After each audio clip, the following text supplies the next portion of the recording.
Et salut la compagnie. Cette semaine je vais vous parler d'un objet vraiment utile pour nos activités de randonnée et de bivouac. La Bushbox.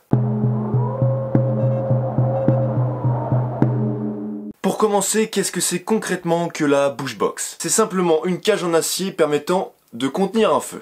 Cette cage est stable et peut supporter une popote. La Bushbox permet donc de cuisiner sur le terrain. Ce type de réchaud s'utilise principalement avec du bois comme combustible. Mais vous pouvez très facilement également utiliser des bougies, des comprimés d'essence solide, des allumes-feu naturels ou un brûleur à alcool. Ce système possède plusieurs avantages selon moi. Premièrement, le fait d'utiliser le bois comme combustible, eh bien, c'est un avantage crucial puisque on ne pourra jamais tomber en panne sur le terrain. Contrairement à ce qui pourrait nous arriver avec des réchauds à gaz traditionnels. On trouvera toujours, que ce soit en milieu forestier ou en milieu montagnard, des racines, des pommes de pin ou de l'herbe sèche pour alimenter notre feu.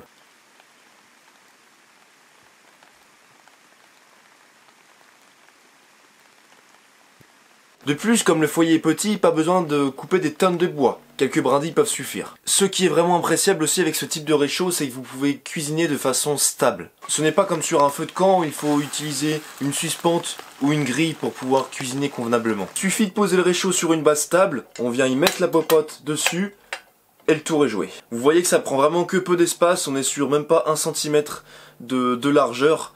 Et voilà, ça rentre quasiment même dans une poche, donc on peut facilement le ranger et donc le transporter partout. En effet, le réchaud permet d'isoler le feu du sol et également protège le foyer du vent.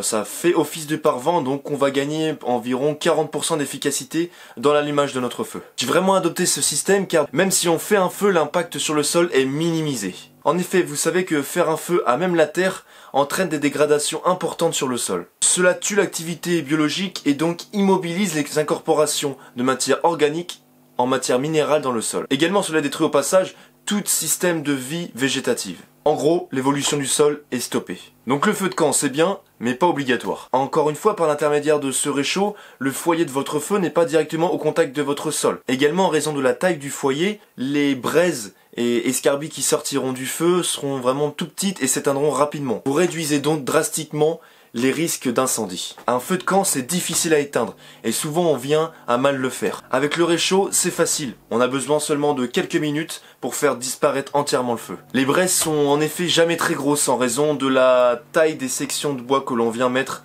dans le réchaud. Donc le risque d'incendie lié au feu mal éteint est encore une fois amoindri. Vous savez que les feux de camp sont interdits dans beaucoup d'endroits. J'ai d'ailleurs fait une vidéo à ce sujet il y a quelques temps, je vous encourage à aller la checker pour en savoir plus. En gros, vous êtes passible d'amende si vous faites un feu en forêt. Mais le fait de faire un feu dans ce type de réchaud peut clairement jouer à votre faveur lors d'une rencontre avec un technicien ou un garde de l'ONF. Je vous le dis clairement, mais ils seront beaucoup plus souples en voyant cela. Je pense vraiment que ce matériel peut être un bon compromis au feu de camp. Et je le conseillerais d'ailleurs grandement à des débutants qui n'ont pas l'habitude d'entretenir et de gérer un feu. On retrouve sur le marché tout type et toute taille de ce type de réchaud. Personnellement, j'ai opté pour le réchaud Obo de la marque allemande Petromax. Je l'utilise depuis déjà pas mal de temps et j'en suis assez satisfait. Il est très compact et surtout ultra solide. Il est fourni avec une trousse qui permet de ranger l'ensemble du réchaud. Ça c'est pratique parce que déjà elle est d'une bonne manufacture cette trousse et elle permet vraiment de transporter le réchaud sans salir l'ensemble des items que l'on va transporter avec. Je vais y mettre aussi un petit chiffon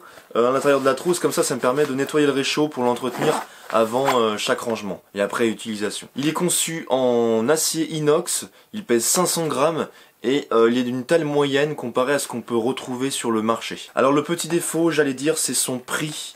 Il coûte environ 40 € et pour ce que c'est, je pense que ça peut valoir moins, sachant qu'on peut le fabriquer nous-mêmes. Il y a plein de tutos sur internet, notamment à base de boîtes de conserve. Bon, pour l'instant, il y a presque que des points positifs, mais rassurez-vous, à force d'utilisation, j'ai trouvé quelques points négatifs.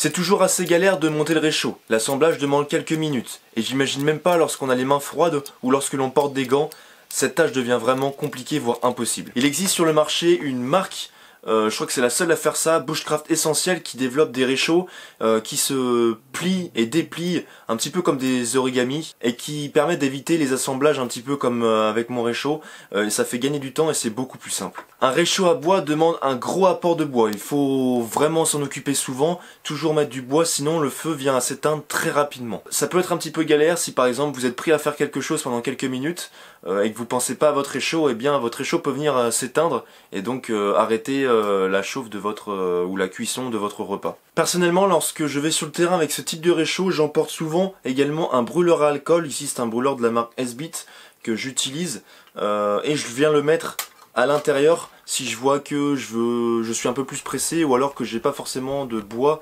à disposition, et comme ça me permet de faire un support en fait pour reposer ma popote de façon stable et que j'ai ma source de chaleur à l'intérieur juste en dessous de la popote.